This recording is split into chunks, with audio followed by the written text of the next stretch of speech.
Une femme au pays des Fouqara est un essai. C'est un essai qui a pour objectif de reposer les principales questions en termes de droits des femmes, notamment dans le droit de la famille, et d'autant plus qu'en ce moment, c'est une revendication qui est soulevée non seulement par les associations de droits des femmes et les institutions de droits humains, mais aussi par l'ensemble des institutions, y compris le CNDH, y compris le CESE, etc. Bon. Et d'autant plus qu'il y a eu la Constitution qui a été proclamée en 2011, qui fait que nous sommes dans des contradictions entre le contenu du Code de la famille et la Constitution. Ce livre, donc, est parti, il a une structure qui peut surprendre. C'est-à-dire que ce n'est pas un livre qui raconte comment ça s'est passé, mais c'est un livre qui trace un petit peu les différentes étapes, les différentes, dans ma perception à moi, les différentes étapes de l'évolution des femmes dans la société marocaine, de la ville de Fès, et puis ensuite à Casa, etc., à partir de l'indépendance, d'accord ?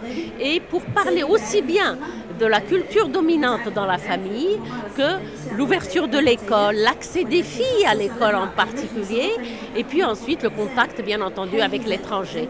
Et ça se termine aussi, tout au long de ce parcours, il y a des renvois à des événements nationaux, d'accord, dont les événements de mars 65, dont par exemple les 2 marches de 2000 contre le plan pour l'intégration des femmes dans le développement, et jusqu'à la constitution de la commission pour la réforme du code de statut personnel, dont j'ai eu l'honneur et le privilège d'être nommée comme membre par Sa Majesté le roi Mohammed VI.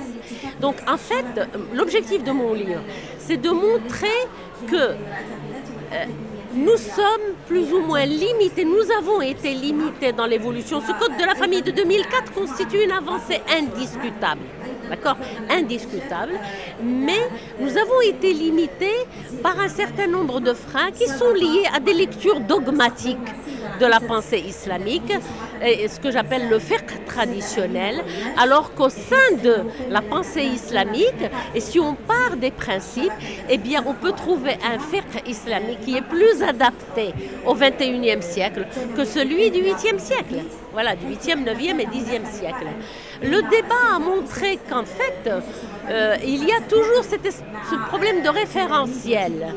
Et la question qui a été posée, c'est comment faire avec les référentiels. Dans un certain sens, la Constitution a répondu. Elle a répondu. Nous avons bien sûr une identité islamique, mais nous sommes intégrés dans la communauté internationale et dans les droits humains universels. Et donc, ce qu'il faut, c'est qu'on trouve des agencements qui permettent justement d'aller jusqu'au bout, parce que le problème du Code de la famille, c'est qu'il a laissé des tas de choses avec des points de suspension. J'ai donné l'exemple du mariage des enfants, par exemple, ou j'ai donné l'exemple de la co-responsabilité des 2 époux, et pourtant la représentation légale des enfants n'est pas donnée aux 2 parents, etc. Et en fait, c'est parce qu'en 2004, il n'était pas possible d'aller plus loin, mais l'avenir, Inch'Allah, avec les développements, que la société bouge. La société bouge, les jeunes ont des tas d'idées, prennent des tas d'initiatives, on y arrivera, Inch'Allah.